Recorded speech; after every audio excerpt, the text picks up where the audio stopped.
মধ্যপ্রাচ্যের দেশ ওমানে গত ২৪ ঘণ্টায় তীব্র তাপপ্রবাহ ও দাবদাহ অনুভূত হয়েছে। দেশটির সিভিল এভিয়েশন অথরিটির আবহাওয়া স্টেশনগুলোর দেওয়া সর্বশেষ তথ্য অনুযায়ী শনিবার দেশটিতে সর্বোচ্চ তাপমাত্রা পরিলক্ষিত হয়।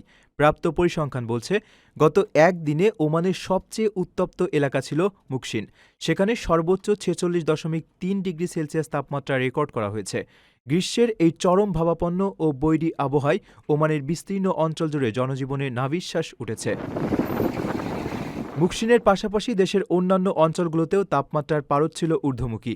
আবহাওয়া দপ্তরের প্রকাশিত তালিকা থেকে জানা যায়, গত ২৪ ঘণ্টায় দামা ওয়া আল তাহিয়ান অঞ্চলে ৪৫.৯ ডিগ্রি এবং আল সুনাইনাহ এলাকায় ৪৫.৬ ডিগ্রি সেলসিয়াস তাপমাত্রা রেকর্ড করা হয়। এছাড়া আল কাবিল এলাকায় তাপমাত্রা ছিল ৪৫.৩ ডিগ্রি সেলসিয়াস। তীব্র এই গরম থেকে রেহাই পায়নি সামাইল, ইব্রি কিংবা বার্কার মতো এলাকাগুলোও। সামাইলে ৪৪.৮ ডিগ্রি এবং আল কামিল ওয়াল ওয়াফি, ইব্রি ও বার্কা এলাকায় সমান ৪৪.৭ ডিগ্রি সেলসিয়াস তাপমাত্রা রেকর্ড করা হয়েছে। এছাড়া হাইমা ও আল রুস্তাকে ৪৪.৬ ডিগ্রি এবং ইব্রা অঞ্চলে ৪৪.৫ ডিগ্রি সেলসিয়াস গরম অনুভূত হয়েছে। এই চরম বিরূপ আবহাওয়া পরিস্থিতি ওমানের রূঢ় গ্রীষ্মের চিত্রই তুলে ধরে। ওমানের সেরা রেট দিচ্ছে বাংলাদেশি প্রতিষ্ঠান গালফ এক্সচেঞ্জ। প্রিয়জনকে টাকা পাঠাতে আজই আসুন আমাদের যে কোনো ব্রাঞ্চে অথবা কল করুন স্ক্রিনে দেয়া নাম্বারে।